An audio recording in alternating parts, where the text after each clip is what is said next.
Lauren from the Dearborn Historical Museum, and we are back for another Make It Move video.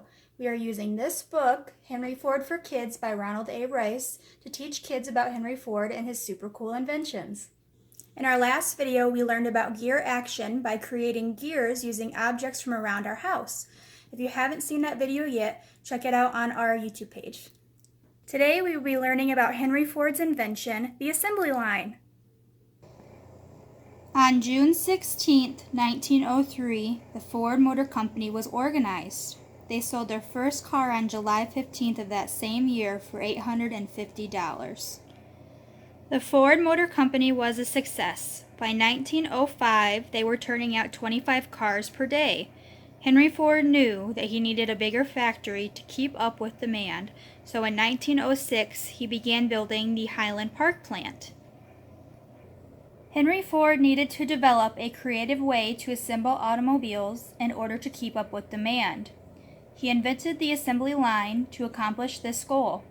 On an assembly line, each person is responsible for only one job.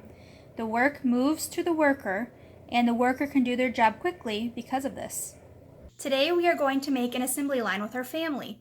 To start this activity, log on to our website, thedhm.com, and look under our Online Resources tab. Once you are there, print off the assembly line activity. Then, gather your family members and have everybody sit along one side of a table. You can adapt this project to fit any size family that you have.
here is our finished product. We've made a Model T using an assembly line, just like Henry Ford did in his plants. Thank you for joining us today and completing this STEM activity. Join us next Tuesday, April 20th, for another Make It Move video.